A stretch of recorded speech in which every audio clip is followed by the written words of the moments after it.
Muy buenas tardes, La Habana. Buenas tardes, buenos días, buenas tardes, buenas noches a todos los cubanos de la diáspora y el exilio en cualquier parte del mundo donde se encuentren.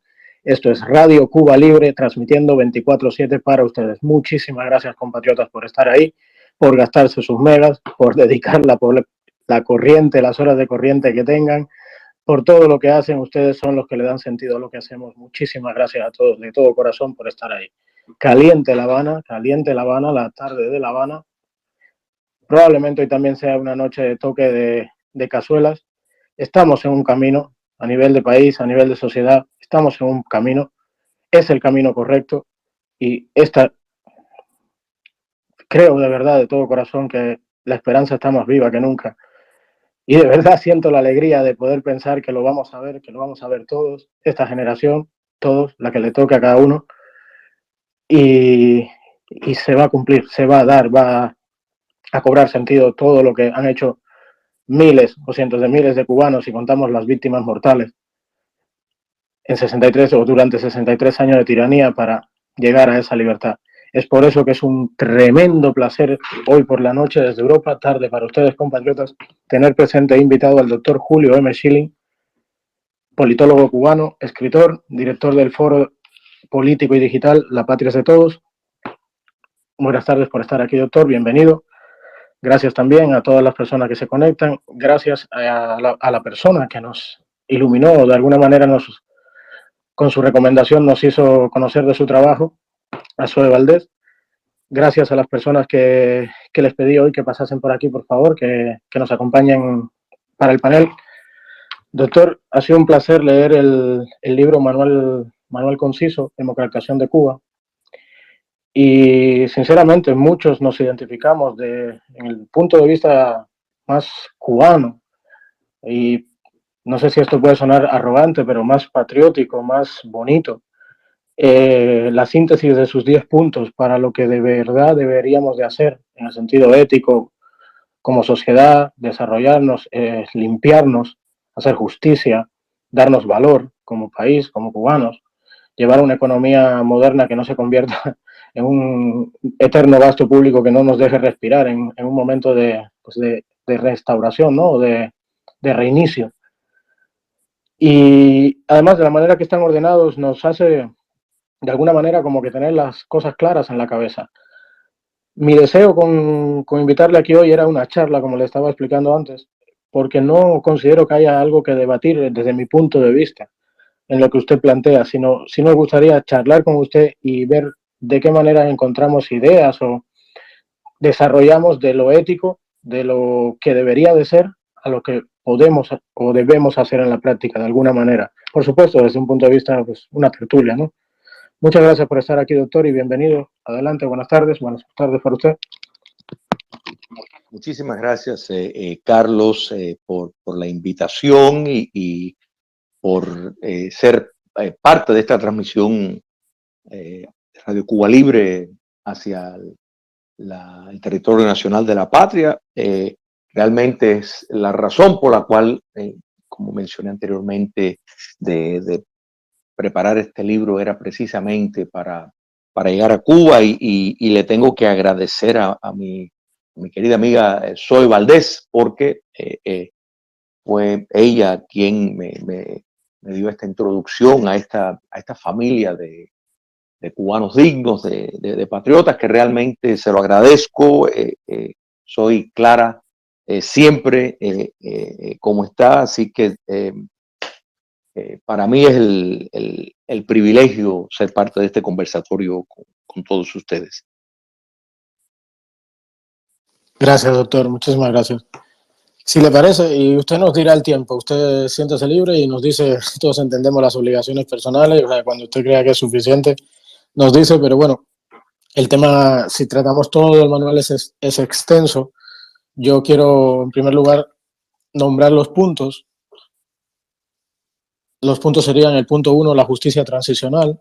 Punto número 2, la descomunización. Punto número 3, publicar la subversión interior. Punto número 4, identificar y recuperar activos secretos malversados y enriquecimiento ilícito. Punto número 5, multar empresas cómplices y violadoras de derechos laborales. Punto número 6, propiedades confiscadas o traficadas. Punto número 7, repudiar la deuda castrista. Punto número 8, la Constitución. Punto número 9, la economía. Y punto número 10, sistema de gobierno.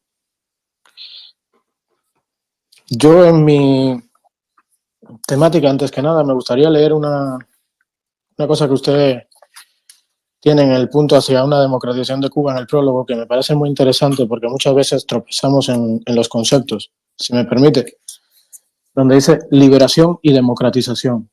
La democratización no es sinónimo de liberación.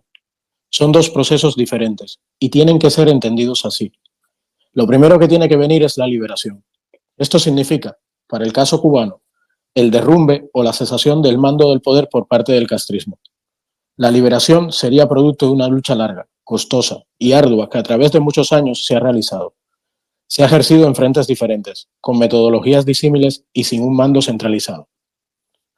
Ha causado trastornos en el entorno político y ético, intereses comerciales, la moralidad de los mercados y un mundo cada vez más enrelesado con vínculos económicos le ha hecho un flaco favor al servicio de la democracia. Doctor, ¿podría usted, si me lo permite, desarrollar un poco más para nuestros oyentes la parte de la liberación y la democratización, que a simple vista parece muy simple, pero creo que es bueno empezar la casa desde el principio, no desde el tejado? Me parece un punto de partida excelente, y yo tengo más o menos como hasta las 4:15, de modo de que voy a tratar de agilizar mis respuestas y mis exposiciones para precisamente poder conversar con todos los que quieran hacer comentarios y eso. Pero, Carlos, es un punto sumamente importante cuando se considera que la liberación, no era la caída de un régimen, quiere decir automáticamente que ya se está en democracia, que ya se tiene un Estado de Derecho y de que pues ya se alcanzó el punto deseado. Y yo creo que la caída del comunismo soviético y el bloque socialista nos da ejemplos de lo que funcionó y lo que no funcionó. En nuestro continente tenemos, por ejemplo, el caso de Nicaragua. ¿Por qué Nicaragua, después de alcanzar la liberación, no volvió años después a desembocar en la misma dictadura, pero esta vez mucho más sofisticada, mucho más adiestrada a los tiempos, y ahí están en el poder? Entonces, la razón es que no se tomó los pasos necesarios una vez que cayó el régimen dictatorial para desenraizar el sistema. Las dictaduras comunistas, igual que las fascistas, son sistemas, no son gobiernos, no son ni siquiera, o sea, un grupo de gente mala que asaltaron el poder y están haciendo lo que les da la gana. No, no, no, no. Y ponen, o sea, vienen con sus instituciones, tienen su legalidad, tienen sus ritos. Es poner una religión política materialista en el poder, que el hecho de que en la práctica funcione como el crimen organizado, como una mafia, no quiere decir que no está sustentado por una serie de pensamientos que es un factor secundario si realmente la gente cree o no. O sea, si los dirigentes creen o no, si hay fidelidad a determinadas doctrinas. El hecho es que eso es la racionalización que tienen para estar en el poder. Eso es la retórica y la narrativa que están en la propaganda para buscar la obediencia en la población. Entonces hay que entender que como único se puede realmente evitar que vuelvan al poder es sacar todos esos mecanismos que hicieron posible la duración del poder. Y eso muchas veces se pone a un lado, porque cuando hay transiciones pactadas, me refiero a cuando el mismo el régimen contiene elementos reformistas, ¿no es verdad? Sean sinceros o no, que pregonan que ya llegó la hora de desmantelar el sistema, el comunismo, que ya se acabó esto, que hay que ir hacia algo nuevo, Entonces, hay que poner a prueba la sinceridad y muchas veces estas salidas pactadas lo que terminan es preservando los mecanismos de la cual se nutrieron para mantenerse en el poder por mucho tiempo. Y estando ellos en la posición más privilegiada del poder político para negociar esa salida pactada, pues todas sus prebendas van hacia ellos. El modelo de Putin en Rusia es un caso clásico, donde una salida pactada desde el poder político, pues materializó la privatización más grande en la historia del mundo. O sea, nadie privatizó más que lo que hizo la Rusia postsoviética, pero ¿quiénes fueron esos nuevos dueños capitalistas, entre comillas? Bueno, eran personas que estaban administrando las empresas, personas de la inteligencia soviética, personas allegadas al poder que simplemente cambiaron la narrativa, modificaron los procedimientos ideológicos y están en el poder y tienen, o sea, incluso un modelo dictatorial mucho más eficaz, que no requiere de tanto derroche como fue el comunismo soviético. Entonces, lo que se ponga en punto, lo que se ponga en práctica a raíz de la caída del sistema dictatorial es lo que va a determinar si el proceso de democratización va a ser exitoso o no. Y hay que entender siempre que detrás de todo lo que se busca en un proceso de democratización es también una condena moral y el defender una posición ética. Porque hay miles de mártires que dieron su vida para lograr la libertad. Y uno tiene que tener una fidelidad a ese sacrificio. No se puede, por considerar que es más eficiente, decir, bueno, si exigimos demasiadas cosas, por ejemplo, como un proceso de lustración, que eso quiere decir que determinadas personas que ocuparon puestos que estaban ligados al Partido Comunista u otras agencias subversivas y de represión de esa dictadura, pues que puedan tener determinados puestos como maestros, como jueces. Entonces, ese tipo de proceso necesario y se llevó a cabo en Alemania nazi, que siempre es, yo creo que un modelo que podemos tener de qué es lo que funciona para realmente desenraizar un sistema, un régimen totalitario, como fue el nacionalsocialismo en Alemania, y podemos mirar también el caso de Japón. O sea, Japón siguió un procedimiento, se preservaron determinadas cosas que eran irrelevantes al poder político, pero se transformó y se desenraizó las prácticas y los mecanismos que había. De modo de que hay que entender que los modelos exitosos existen y todos, absolutamente todos, tuvieron el proceso de desmantelar las instituciones del sistema, o sea, hubo proceso de justicia transicional, las personas tuvieron que responder ante la justicia. Creo que en el último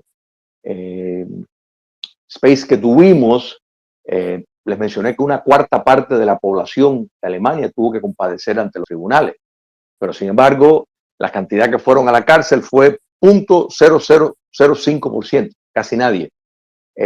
Pero el hecho de que tuvieron que responder, y sí, hubieron personas que fueron responsabilizados por crímenes de lesa humanidad, incluso empresas, personas que tenían empresas que estaban en colaboración con el nacionalsocialismo, que tuvieron que responder. Entonces esto obedece un fundamento moral, un fundamento ético y una base para que quede de una forma permanente, y esto le corresponde al Estado cubano libre estar reforzando continuamente, o sea, estar reforzando la historia tal como ocurrió, preservar la memoria histórica, que no solo es clases de historia sobre lo que pasó de verdad, tanto por lo que cometieron los crímenes que cometieron los criminales, como los actos heroicos de personas que respondieron, sino mantenerlo para que generaciones que no vivieron bajo el comunismo puedan realmente entender los valores que se defendió, o sea, los valores que sustentaron a hombres y mujeres que lucharon contra el castrocomunismo, de por qué se luchó, de los crímenes, repito, que se cometieron. Entonces, la idea, y cuando se habla de la memoria colectiva, de la memoria histórica, es trasladarle el sentido de la historia mirada con la óptica de valores, mirada con un entendimiento de que nuestra identidad nacional está envuelta en esos actos, en esa heroicidad y en la condena de los crímenes de lesa humanidad, de esa aberración histórica que fue que ha sido y que sigue siendo el castrocomunismo. Entonces, alguno de los que mencionaste, y voy a parar aquí para no demorarme demasiado, la justicia transicional, ¿qué es lo que busca? Tres cosas: identificar el crimen, responsabilizar al criminal y indemnizar al víctima. Y el indemnizar, no estamos hablando solo de una nómina, digamos, material, mira, aquí están X dinero. No, no, no, es reconocer que se cometieron crímenes y se responsabilizó, que se aplicó el estado de justicia, que no se pudo que no se pudo permitir la impunidad a personas que cometieron los crímenes más atroces. Por eso la justicia transicional es importante. La descomunización es fundamental. Hay que desenraizar todas las instituciones, toda la simbología del sistema, y sí hay que ilegalizar al Partido Comunista. Esto no quiere decir que partidos socialdemócratas que puedan surgir, o partidos que encuentren atractivo algunas de las nociones de Marx y Engels.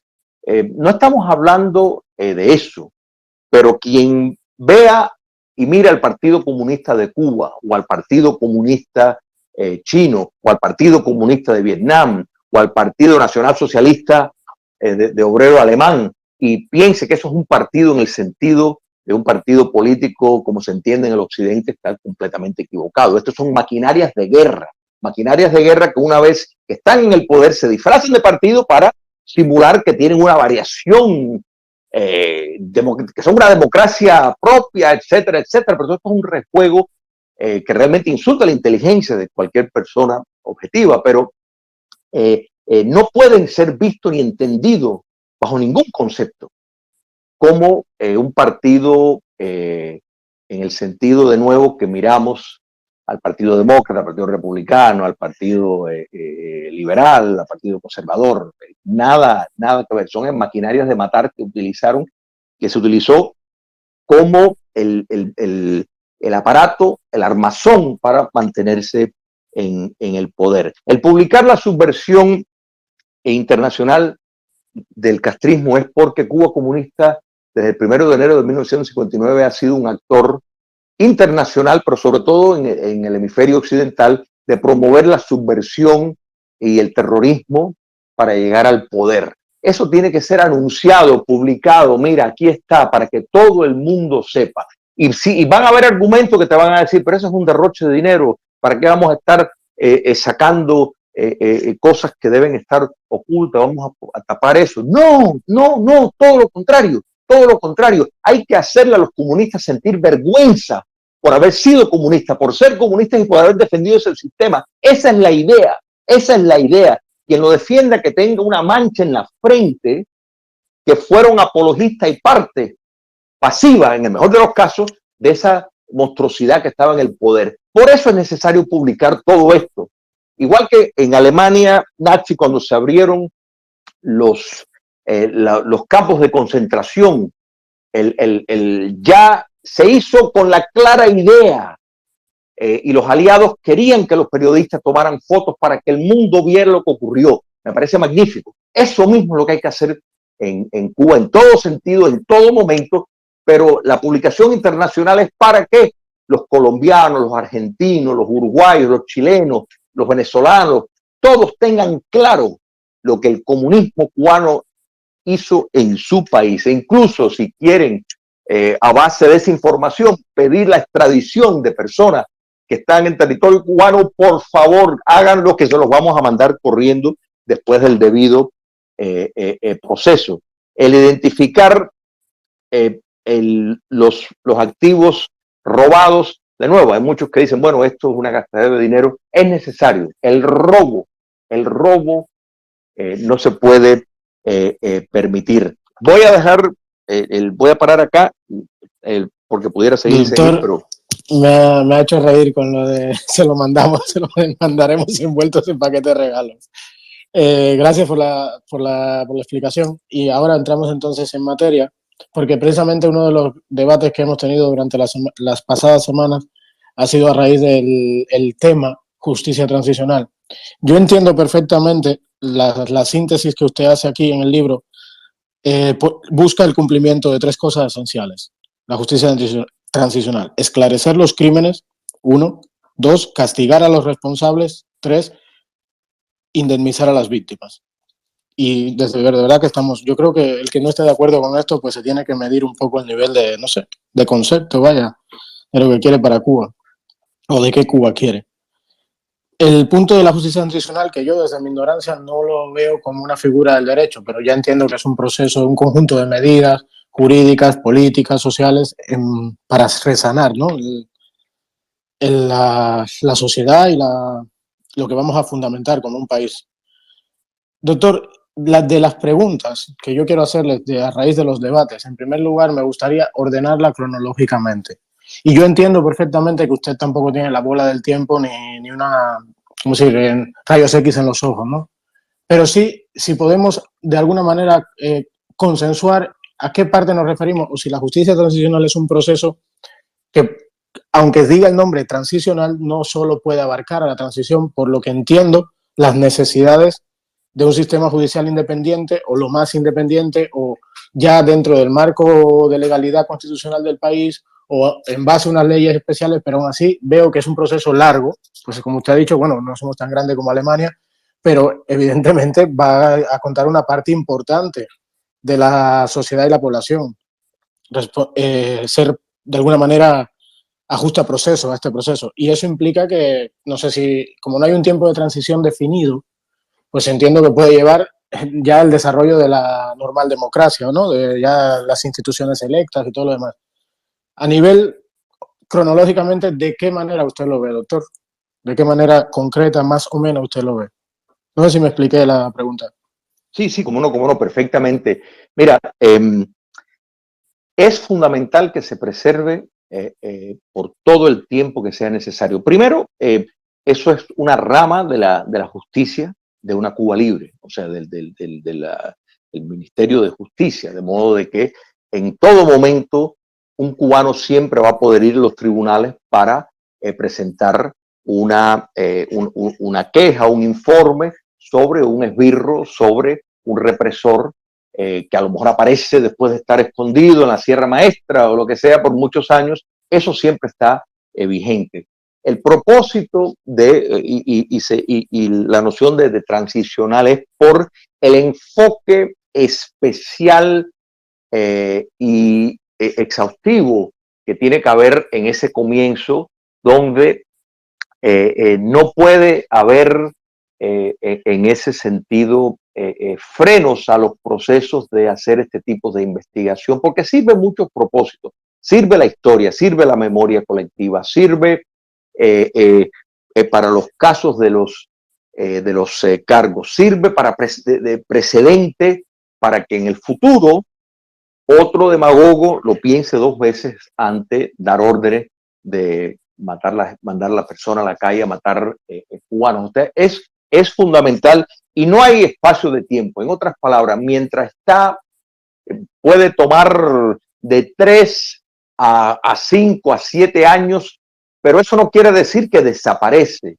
El Ministerio de Justicia siempre tiene que tener el espacio, porque eso forma parte de la justicia. La única razón por la cual se hace un espacio especial es porque en el principio se está haciendo un examen extraordinario, integral del pasado. Se está examinando ese pasado de todo lo que se cometió, quienes tomaron las decisiones, el remolcador 13 de mayo, del derribo de las avionetas, de las masacres en la cárcel de Boniato, en tantas de las cárceles cubanas, los abusos que se cometieron en muchos de los campos de educación, bueno, educación, de adoctrinamiento en Cuba, donde las autoridades castristas permitieron determinados actos que se ocurrirían en países libres, pues alguien iría a la cárcel por eso. Entonces estas cosas son las que tienen que estar, se está llevando a cabo el sistema castrocomunista que ha estado en el poder por más de 6 décadas. Ese es el acusado y ese es el que hay que investigar y por supuesto no se le puede poner límites. Si fuera a mirar adivinar, no veo cómo en menos de 5 o 7 años su función a plenitud haya concluido. Y todo esto tiene que estar documentado, por supuesto, tiene que ser transparente, tiene que ser disponible al público. Y quiero señalar una cosita, que en Rusia, tristemente, Boris Yeltsin al principio lanzó este tipo de investigación, o sea, se llevaron a cabo este tipo de cosas y por órdenes, y muchos de ellos vinieron de países occidentales, concluyeron y lo pararon. O sea, no quisieron seguir las investigaciones del pasado, lamentablemente, porque se revelaba una complicidad con muchas personas que no era conveniente que su nombre saliera a la luz. Por eso tiene que ser una prioridad en una Cuba libre. Gracias, doctor. Y esto, de verdad que le agradezco la aclaración, porque para que nadie después nos rasguemos las vestiduras, esto es sencillo de entender, lo que está explicando el doctor Schilling. Es un proceso ético, moral y necesario en primer lugar. Es un proceso político, un conjunto de medidas judiciales, políticas y de voluntad de la propia sociedad, investigaciones, todo lo que conlleva un proceso de esclarecer, investigar. Tiene que haber un castigo para los responsables de cara a la justicia y tiene que haber una indemnización de las víctimas para reparar de alguna manera el daño causado y de esa forma también pues la dignidad. Eso es perfectamente claro. Respecto al espacio-tiempo, bueno, pues es un proceso que las investigaciones, lo que se tenga que iniciar se hace desde el momento de la liberación, pero que corresponde y probablemente sea parte de ya la vida en el normal desarrollo de la democracia en la República, porque un ciudadano cubano siempre va a tener la opción y la oportunidad de recurrir a la justicia, y en el proceso de reinstauración de la justicia en Cuba, pues habrá, como su nombre indica, habrá que crear esas instituciones, reformar, cribar, pero habrá que pasar ese proceso para llegar a la justicia transicional.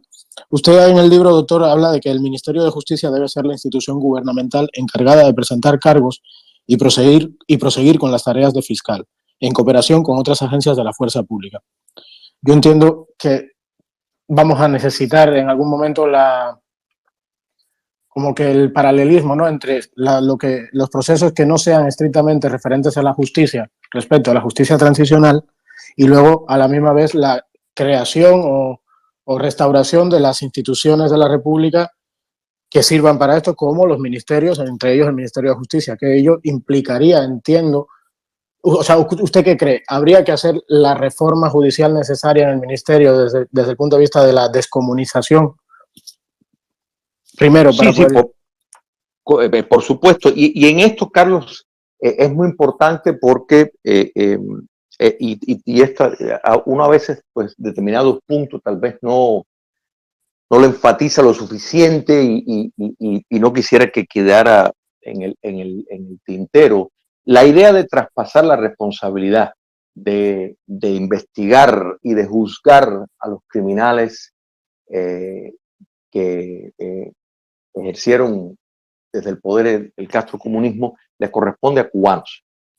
No me parece correcto y me parece completamente contraproducente que instituciones extranjeras, ajenos a los cubanos, sea la OEA, sea juicios donde juristas extranjeros sean los que tomen partida. Yo sé que hay personas que piensan, bueno, que esto sería más fácil porque así no queda que fueron los cubanos los que se ocuparon de esto. No, no, no.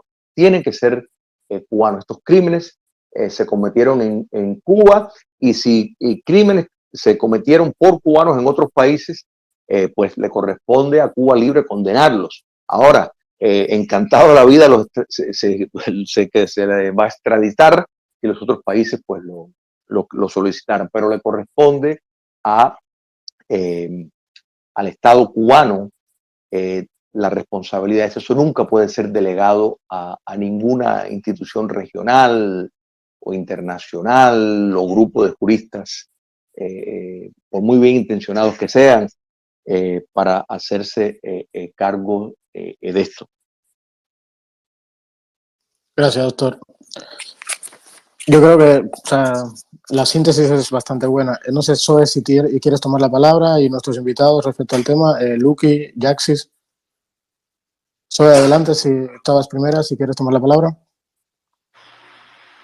Hola, buenas tardes. Carlos, yo quiero agradecer el Space y quiero agradecer, por supuesto, a mi queridísimo Julio M. Schilling, que es, por supuesto, una gran voz en este exilio y además es un maestro en este sentido de lo que debiéramos hacer en el futuro. Su libro y otros libros que ha escrito, pues, dan fe de ello. Y decir que esos puntos pues vislumbran que hay más que una esperanza, hay un proyecto, hay una decisión, y eso nos da, por supuesto, un gran impulso. El impulso está ahí, ese libro, por eso lo he recomendado tanto, porque para mí, a mi juicio y al juicio de una gran cantidad de personas que lo han estudiado más que leído, porque se lee y se estudia, es verdaderamente uno de los impulsos fundamentales que tiene entre manos el verdadero cambio radical hacia la libertad y hacia la prosperidad. La libertad indicaría, desde luego, prosperidad, sin duda alguna, pero siempre es bueno aclararlo. Así que muchas gracias.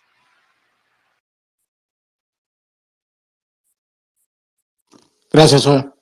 Adelante, Jaxis, buenas tardes. Hola, buenas tardes. Muchas gracias, doctor Julio. De verdad que muy interesante su exposición. Yo solamente, es que yo tenía una duda. Yo creía que la transición rusa, que es la que se pone de ejemplo como fracaso de la transición pactada, yo creía que era una transición cooptada. Es decir, que no fue pactada con una oposición, sino que todo el sistema, como que hubo un recambio o un reciclaje de los propios comunistas que siguieron adueñados de, bueno, los comunistas y los agentes del KGB y todo eso. Por eso un poco me sorprendió que se ponga como ejemplo de fracaso de la transición pactada al caso de la transición rusa. Y otra cosa, que sí es la pregunta que quería hacer, era, claro, en esto está el deber ser, la deontología, y está la perspectiva que analiza los diferentes escenarios, en este caso los diferentes escenarios de transición. Evidentemente, el que presenta el doctor Julio es el mejor, es el más óptimo, el que deseamos muchos cubanos. Entonces la pregunta es, ¿qué tendría que suceder? ¿Qué variables, qué comportamiento tendrían que tener esas variables para llegar a un escenario de transición no pactada, como creo entender que es el más eficaz o el que se propone? No sé si esto es quizás otro space de definir las variables, pero bueno, ahí lo dejo. Muchas gracias, Jaxis, por ese punto, porque me das la oportunidad de aclarar algo. Mira, todo sistema, todo proceso que no conlleva al colapso total, típicamente por las armas, es de una forma u otra una transición pactada. Por ejemplo, el colapso del régimen nacional socialista, el régimen en Japón después de la Segunda Guerra Mundial. Bueno, eso no fue pactado, sí, se negoció los términos, o sea, los términos que le tiraron, aquí están, firmen. No había otra porque militarmente fueron derrotados. Y podemos señalar, y ahora vamos a ir al caso ruso, por ejemplo, el caso de Nicaragua, donde a no muchas millas de Managua había una resistencia que estaba luchando, que si no hubiera sido por esa resistencia armada, el sandinismo no hubiera aceptado tener las piezas. Y ahí vemos un ejemplo de potencialmente un caso que podría haber sido exitoso, como por vía del pacto, pues salvaguardó las posiciones para otro día regresar al poder. Entonces, en el caso de Rusia, mira, Boris Yeltsin se convirtió en efecto en la oposición rusa.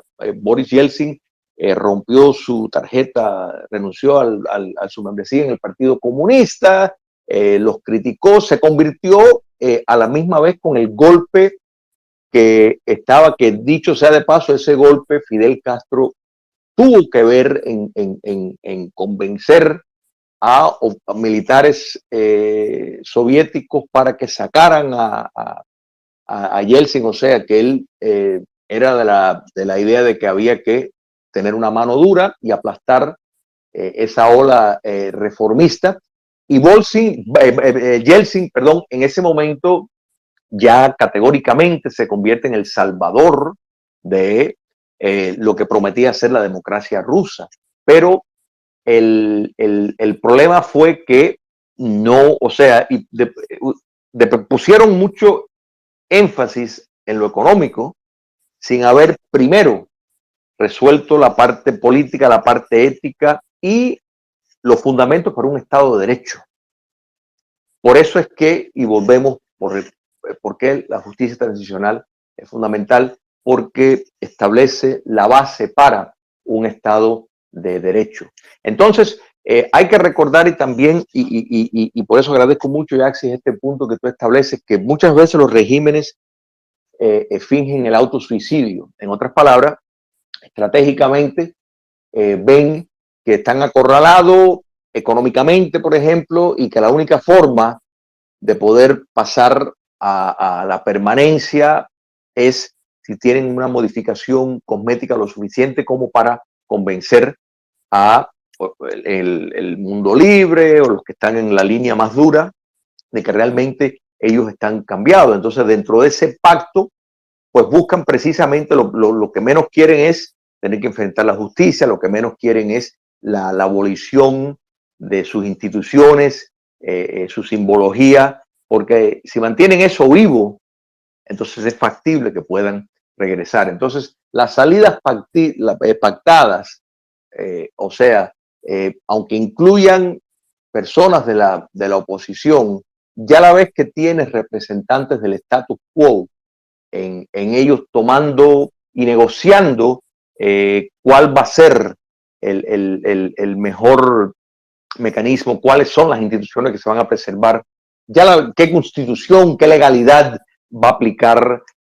A la vez que ya se acepta esto, pues en efecto no puedes tener la seguridad de que, a no ser que se fuera a postergar, o sea, que esto lo hemos visto en otros países donde años después es que viene entonces la mano de limpiar los procesos y las instituciones necesarias. Pero de eso, si no se hace, pues no hay forma de poder evitar que lleguen al poder. Y en el caso ruso, el énfasis, y esto despistó al mundo libre enormemente, porque todo lo veía en torno a la economía y dicen, pero ya son más capitalistas que nosotros.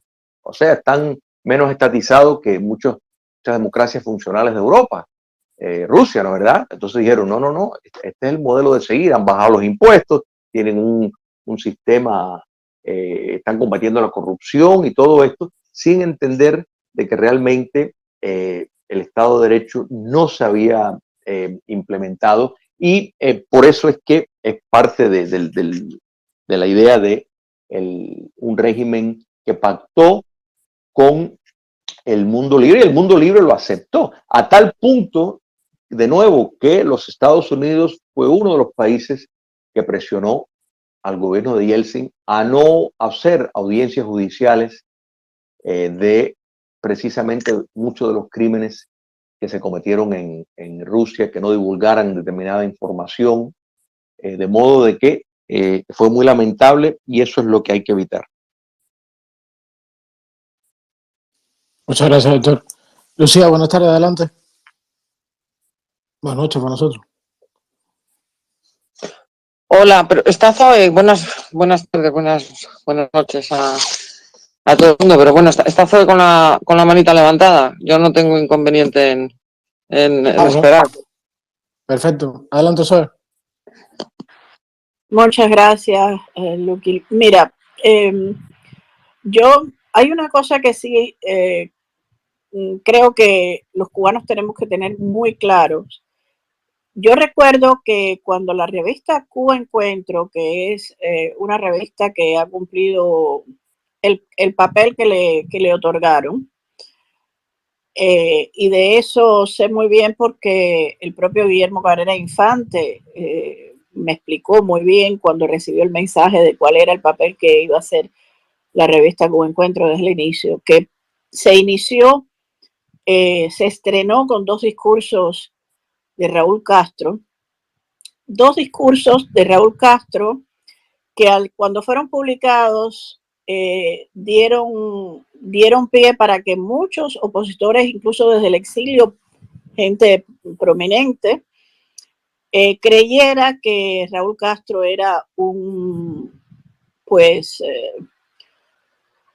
paseur, como dicen aquí, ¿no? Alguien que iba a hacer una transición económica, esto que acaba de explicar Julio Schilling, y todavía están varados en esa idea, ¿no? El problema de esto es que precisamente el régimen de Raúl Castro se ha especializado en dos cosas fundamentales. Una, hacer creer que siempre está haciendo pequeñas transiciones, ¿no? O sea, los militares que se convirtieron en hombres de negocio, Gaesa, todo eso, que para nosotros está muy claro que no lo son, pero para la gente, para los franceses, para la gente exterior a Cuba y a los cubanos y al exilio, pues pueden verlo así, pueden creerlo así, ¿no?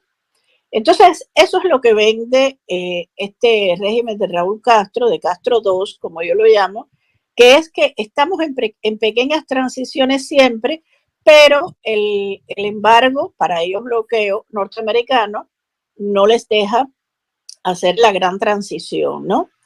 Ahora, sin embargo, lo que es curioso es que surgen programas, proyectos, grupos en el exilio que apoyan, incluso yo creo que sabiéndolo, que estas transiciones con Raúl Castro sean posibles, ¿no? Incluso yo recuerdo perfectamente que una de las líderes del exilio dijo que si había que pactar con Raúl Castro, ella pactaba porque lo que a ella le importaba era que Cuba creciera económicamente, ¿no? Y esto es precisamente lo que no se debe hacer según los 10 puntos y este punto importante del libro de Julio Schilling. Sin embargo, todavía hay gente que está varada en ese concepto.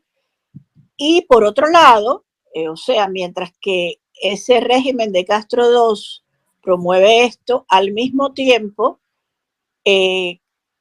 asesina de la manera en que asesinaba en una época, en la época de Stalin, o sea, asesina mediante supuestos accidentes de tráfico, un opositor que entra en un hospital y no sale nunca más en una semana muere y no tenía una enfermedad para morir, o sea, tipo los asesinatos de Putin hoy en Rusia, ¿no? Que por cierto que hay muchos exiliados cubanos que apoyan a Putin, ¿no? Porque dicen que es un luchador antiglobalista. O sea, hay que tener, creo yo, muy claro estos puntos, porque la tiranía castrista no lleva 63 años ahí por gusto. La tiranía castrista es muy hábil y ha sabido manejar muy bien a la gente, a los cerebros que quieren adaptarse en grupos o en proyectos para que haya una pequeña continuidad, una especie de continuidad para ellos adaptarse también dentro del sistema y que no les den la patada de manera directa, ¿no? Ahora, ¿cómo debemos hacer? Que es lo que siempre yo me pregunto, y yo a veces soy y me frustro, claro, porque a mí no me gusta, siendo la persona pensante que soy, a mí no me gusta ser ni tan directa, ni tan a lo mejor agresiva, vamos a decirlo, ¿no? Pero ¿cómo se debe hacer? ¿Cómo debemos hacer?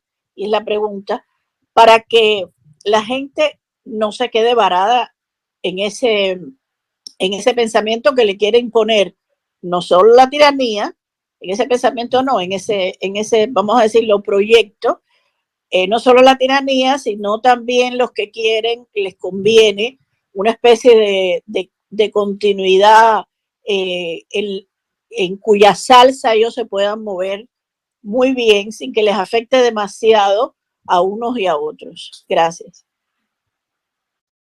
Gracias, Zoe, por siempre tu análisis que aprecio y admiro tanto. Y mira, has tocado uno de los puntos que quien para mí fue una de las que mejor entendió un régimen totalitario, que es Hannah Arendt, una explicación radiográfica de uno de los puntos, y eso es la proyección y el factor de la imagen que se vende hacia el mundo libre, porque hay que estar claro, el comunismo en ninguna parte del mundo jamás, nunca ha podido subsistir por su propia producción, por su propia riqueza. Ha sido un factor parásito del mundo libre. Siempre. La Unión Soviética hizo lo que hizo como potencia porque entre la tecnología, las industrias que se robó o logró que invirtieran en ella. Es así, eso es un hecho y nos podemos trasladar hasta China, que no hubiera llegado a donde ha llegado si el occidente no le hubiera abierto las puertas. Entonces, esto es una maquinaria y el castrocomunismo sí siempre se ha destacado en tener campañas de relaciones públicas muy integradoras, muy completas, geniales, si se quieren, y en parte el tener operaciones de espionaje para desdibujar la realidad ha sido siempre parte de el tejido que han utilizado para eso. La imagen es fundamental y el raúlismo, ¿no es verdad?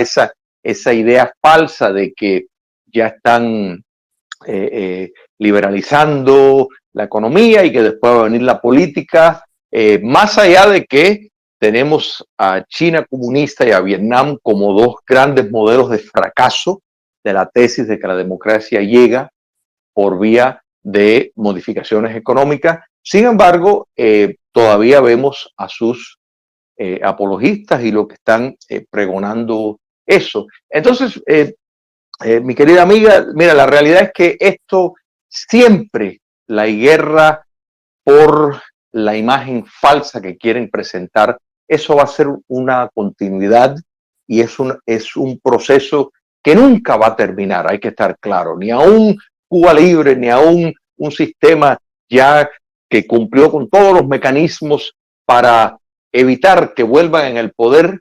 Eso no quiere decir que no van a seguir insistiendo, que no van a seguir, porque esta lucha de nuevo trasciende el mundo material y realmente es una lucha entre el bien y el mal, y tenemos que entender de que el vender la óptica falsa de la realidad, o sea, presentar una realidad errada que no existe, es fundamental para ellos mantenerse en el poder. Y si quieren ver, o sea, Cuba comunista, pues no es la excepción. Y podemos ver, por ejemplo, cómo China produce un virus, lo exporta con evidencias claras y sin embargo están tímidos el mundo libre en condenar y tomar las medidas que tenían que haber tomado. Entonces, esto nos deja ver lo que es una campaña de no solo relaciones públicas, sino de vascularizar los intereses de un país con una dictadura totalitaria. Y eso hay que entenderlo y hay que estar contrarrestando totalmente. Por eso es que el insistir en lo económico, el énfasis tiene que estar en lo ético, en lo moral y en estar, o sea, llamar las cosas por su nombre, tener un claro entendimiento del enemigo, de su naturaleza y de los modos que utiliza para cooptar a personas dentro de tus propias sociedades, de sociedades libres, para servir sus intereses. Cuba comunista, pues eso lo ha hecho, China lo ha hecho y lo hace, y los soviéticos también lo hicieron. Gracias, doctor. Luqui, buenas tardes, buenas noches. Buenas tardes, hablos de otro lado y buenas noches desde aquí, desde España. Gracias Carlos, gracias Ana por contar conmigo, para no siendo cubana, y os lo agradezco de verdad de corazón, pero bueno. Y buenas tardes, bueno, a Zoe, Yasis, Julio, encantada, no nos conocemos. Yo me presento, soy Lucía, soy abogada española y bueno, casada con un cubano y con la lucha constante siempre por la libertad y en la medida de mis posibilidades ayudando, ¿no? Hablamos sobre este tema de la justicia transicional, que hace unos días me pidieron que explicara un poco en qué consistía y bueno, pues yo di mi humilde opinión al respecto y ahí yo en el tema de la justicia transicional le incluyo un cuarto aspecto que, salvo disculpadme, no he tenido tiempo de poder leer el documento, Julio, tuyo que me han pasado. Lo he mirado así muy por encima, pero bueno, te estaba escuchando también ahora, que tú lo centras en 3 aspectos y yo le incluyo un cuarto aspecto, para mí también tan importante como los anteriores, que es las garantías de la no repetición de lo sucedido, ¿no? Que pasaría por 2 aspectos también, que sería por un establecimiento, ¿no?, de unas instituciones que garanticen ese Estado de Derecho y democrático, ¿vale?, para que no se vuelva a repetir, evidentemente. Y también, y un segundo aspecto también muy importante para mí, que yo creo que además en el caso concreto de Cuba, quizá para mí yo le veo quizá el más complicado, que es el conseguir una reconciliación social. Son muchos años de dictadura y creo que hay mucho dolor, ¿no?, en una parte, por supuesto, pero también creo que hay otra parte que, por lo que sea, por adoctrinamiento, por ignorancia, por la gente que convencido o lo que sea, sí que seguirán defendiendo, ¿no? Y yo creo que si no se llega a esa mutación social, se puede estar condenado a estar constante en un conflicto en el país. Entonces, como ese aspecto, yo creo, yo no sé si lo tratas, no sé si para ti estaría fuera ya del tema de la justicia transicional y solamente lo limitarías se limitaría a la persecución de los criminales, la búsqueda de la verdad y el resarcimiento de las víctimas, que eso es evidente, ¿no? Pero para mí, porque bueno, ese proceso tiene un fin y es conseguir que sea un país donde los ciudadanos sean libres y que sea un país que funcione y que tengan los derechos garantizados, ¿no?, todas las personas, y que vivan en paz y felices, que eso al fin y al cabo es lo que únicamente perseguimos los humanos, ¿no?, ser felices. nuestro micromundo y en nuestro macromundo, en cualquiera de los dos. Entonces quería saber la opinión que tienes, Julio, sobre ese cuarto aspecto que yo le añadiría a la justicia transicional. Gracias. Gracias a ti, Luqui, por tu defensa de la libertad de Cuba y gracias sobre todo porque no eres cubana. Se te agradece doblemente ese interés y cuando mencionas para ser felices, alguien me recuerda un cuento que me hicieron sobre Cuba, que había una valla, porque el castrismo, bueno, igual que casi todos los regímenes comunistas, pues usa mucho la visualización, y tenía una valla que decía: aquí somos felices, y alguien puso abajo: imagínate allá, como queriendo decir en los Estados Unidos. Pero en el segundo punto, o sea, la descomunización entra precisamente en esos factores de que tú estás hablando. O sea, la idea de ilegalizar al Partido Comunista y de presentar proyectos de leyes para evitar que movimientos antisistema puedan competir para elecciones, la simbología y la apología de la dictadura castrista tienen que ser prohibidos en instituciones públicas, o sea, el parque Ernesto Guevara, si existe, pues tiene que cambiarse de nombre, las calles, todo lo que el régimen ha utilizado, su memorabilia, la simbología, todo eso tiene que ser ilegalizado y tiene que haber un mecanismo constante para reforzar ese tipo de actividad que en Europa, en gran medida, el nacionalsocialismo, por ejemplo, se tomaron y se activaron leyes que en muchos lugares siguen en vigencia todavía para evitar que llegaran al poder el nacionalsocialismo nuevamente. Entonces, bajo el entendimiento de movimientos antisistema, no solo estamos hablando de un partido comunista, de nuevo, un partido fascista, también tiene que ser ilegalizado, como un partido de una sola raza también tiene que ser ilegalizado. O sea, en ese sentido, la idea de la ley Morúa, por ejemplo, no solo fue en el caso de Cuba para que hubiera un partido, digamos, solo de negros, pero también para evitar un partido solo de blancos. En Cuba no tuvo, por ejemplo, un movimiento como los Estados Unidos de la KKK, o sea, un movimiento de supremacismo blanco, precisamente porque eran ilegalizados ese tipo de partidos. O sea, la democracia, y tenemos que siempre insistir en esto, requiere de leyes que lo protejan de movimientos viles que van a buscar competir para el poder.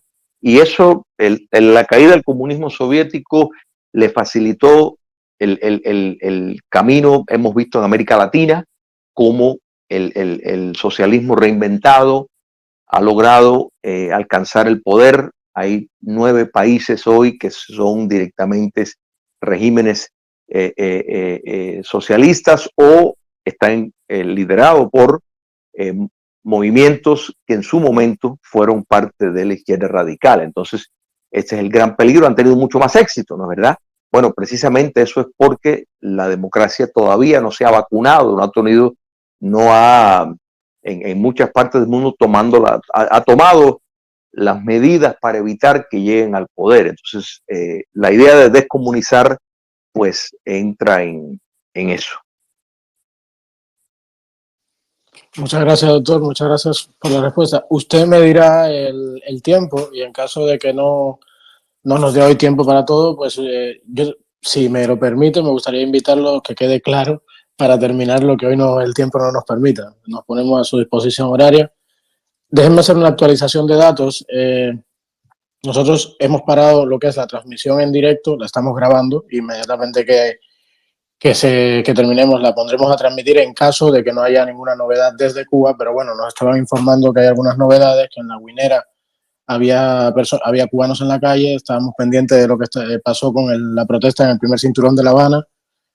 Y bueno, pues todos entenderemos que la prioridad es, en primer lugar, eso, porque entendemos la radio como una herramienta de difusión de lo que esté pasando en una provincia en el resto de provincias donde nos estén escuchando. Pero el Space se va a transmitir sí o sí, porque gracias a Dios Twitter nos permite la herramienta fácil de grabar.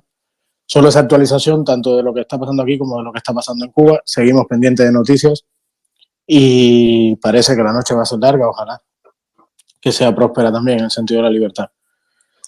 Doctor, el siguiente punto que quería tocar del libro, ¿de tiempo cómo andamos?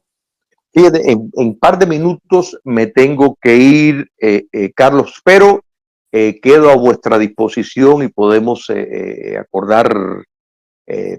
Esta hora para mí es buena, sería simplemente escoger el día y lo podemos hacer, o sea, continuar en otro momento con muchísimo gusto. Realmente es un placer, un conversatorio como este, con personas que están estimulantes y que realmente dan en la llaga en cuanto a sus observaciones y comentarios y análisis que aprecio. Creo que es muy, nos enriquece a todos.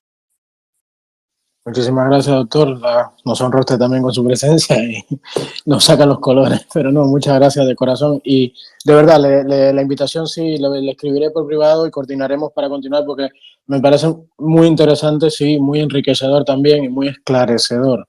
Y creo que en el mejor sentido podemos extendernos mucho, ir a lo que le digo, al final tratar de sacar también algunas herramientas prácticas o ideas prácticas que ahora puedan servir de herramienta pues a la misma gente que está en Cuba en las calles, tocando la cacerola, etcétera, etcétera, ¿no? A aumentar, empoderar, no sé, cultivar, no sé la palabra exacta, pero creo que entendemos que el mensaje es llevar este conocimiento a nuestros compatriotas dentro, que para mí es validísimo porque la descomunicación es importante. Usted trata una parte en el punto 1, que era el retorno del despotismo y el peligro del despotismo, si mal no recuerdo. Y yo también quería hacer un poco inciso en eso la próxima vez. En el punto número 5, multar a las empresas cómplices y violadoras de derechos laborales. Usted hizo una síntesis que realmente, y por eso había invitado a Lucía y a Yaxi desde el punto de vista del derecho, porque hace una síntesis y unas herramientas muy importantes que yo personalmente no sabía que podíamos utilizar así o que podemos debatir como acogernos, nos limitaremos a 4 convenios internacionales para poder reclamar a estas empresas, que no vamos en sentido comunista, ¿no? A intervenir ni nada por el estilo, porque se entiende que, bueno, que las empresas operan, pero usted lo resumió muy bien. Permítame rápidamente, el castrocomunismo y por consiguiente las empresas extranjeras que hacen comercio en Cuba explotan al trabajador cubano. La dictadura castrista le expropia al obrero cubano entre el 80 y el 92% de su remuneración. La empresa extranjera le paga a la agencia oficialista y esta le retribuye al trabajador el restante 8 a 20%. El obrero cubano no puede ser contratado directamente por la compañía foránea, quien lo escoge y lo manda es el régimen. Los cubanos no pueden pertenecer ni organizar sindicatos independientes y pudiéramos seguir ya que la lista es grande. Pero en cuanto a los tipos de violaciones que se han cometido y se cometen con los trabajadores en Cuba, nos limitaremos solo a 4 convenios internacionales. El Convenio de Protección de Salario, artículo número 95, artículo 9 de 1949 de la Organización Internacional del Trabajo. Prohíbe que un trabajador se le rapiñe su salario. Esto incluye al que contrató la mano de obra, aunque sea esta una agencia estatal. El Convenio sobre el Derecho de Sindicación y la Negociación Colectiva, artículo 98 de la OIT, la Organización Internacional del Trabajo, y legaliza la prohibición del derecho del obrero a organizar y pertenecer a un sindicato autónomo del gobierno y de poder negociar colectivamente sin la injerencia estatal. El Convenio sobre la Política del Empleo número 122 de 1964 de la OIT estipula que los trabajadores son libres de escoger su empleo sin trabas discriminatorias. La Declaración Universal de los Derechos Humanos de 1949 de las Naciones Unidas, en su artículo 23, aglutina esencialmente los principios de los 3 convenios previamente mencionados. Ya sé que no vamos a poder extendernos, solo lo leía para que si alguien quiere mirar y para la próxima vez también, pues, sabes, poder conversar un poco más sobre esto. Me parece muy interesante y quiero, porque yo entiendo que desgraciadamente no siempre podemos acogernos a según qué leyes internacionales o previamente también debemos ajustarnos un proceso. La República de Cuba, la auténtica, no lo que hay ahora, ha dejado de firmar convenios internacionales. ¿En qué modo podría afectarnos? ¿De qué manera lo podemos reconducir a eso, a acogernos a esas leyes del derecho penal, del derecho internacional? Me parece sumamente interesante y personalmente me encanta la síntesis del párrafo porque creo que lo dice todo y es la realidad. Y a partir de ahí seguir con el tema. Quiero llegar a la Constitución, quiero llegar a la deuda, a la política económica. O sea, realmente creo que me gustaría invitarlo muchas más veces. Disculpe. Pues con mucho gusto, Carlos, y fíjate, mientras hablaba, chequeé si les parece bien, el martes que viene a la misma hora, en el mismo lugar, lo podemos ya concretar por mi parte. Si tienes que confirmar tú, pues me lo dejas adelante. saber. Esa es mi hora normalmente de hacer los programas de Twitter y de la radio. O sea, que lo podemos dar por confirmado, si le parece. Perfecto, así los que están presentes pues también lo saben y se hace más fácil, o sea, el martes próximo, 3 de la tarde, hora de Miami, pero bueno, yo sé que está, cada uno por donde está, la misma hora que empezamos hoy. Perfecto, doctor. Se lo agradezco muchísimo, de verdad. Muchas gracias por estar aquí hoy. Muchas gracias a Zoe, a Lucía, a Jaxis, a todos los que amablemente han participado. Mi intención es transmitir un mensaje limpio, esclarecedor y de una forma que lo entienda todo el mundo dentro de Cuba, fuera de Cuba, por supuesto, pero bueno, desde la parte que me toca, priorizo que este mensaje lo entiendan en Cuba. ¿Para qué? Para que no se dejen manipular por los mensajes de miedo. Los de fuera vienen a quitarte las casas, el odio, los odiadores, la supuesta violencia, toda esa propaganda que el régimen crea y se defiende y la usa y se la mete al cubano por la fuerza, por el adoctrinamiento social o lo que sea, pues bueno, aprovechar nuestra modesta audiencia para ir limpiando ese camino. Yo considero esto parte de la desestalinización del Estado, al menos en lo social, doctor. No, de acuerdo, y la realidad es que todos los proyectos que hay de transición, todas las discusiones, todos, de una forma u otra, tienen que mirar estos puntos. O sea, no pueden no enfocar en las propiedades que fueron confiscadas, el factor de las empresas que han tenido complicidad, porque una empresa que hace negocios en Cuba no es un socio comercial, es un cómplice. Es una gran diferencia porque es un régimen cerrado. No es como ahora aquí que venga un supermercado francés y abra una cadena acá en los Estados Unidos, porque acá el sistema es completamente diferente. En Cuba comunista no es así. Te conviertes, aunque no lo quieras ser, en cómplice. Así que con mucho gusto, Carlos, y le doy las gracias a todos por participar y de nuevo por esta invitación a ti, a Zoe y todos los amigos que están aquí presentes. Gracias a usted, doctor. Muchas gracias, de verdad.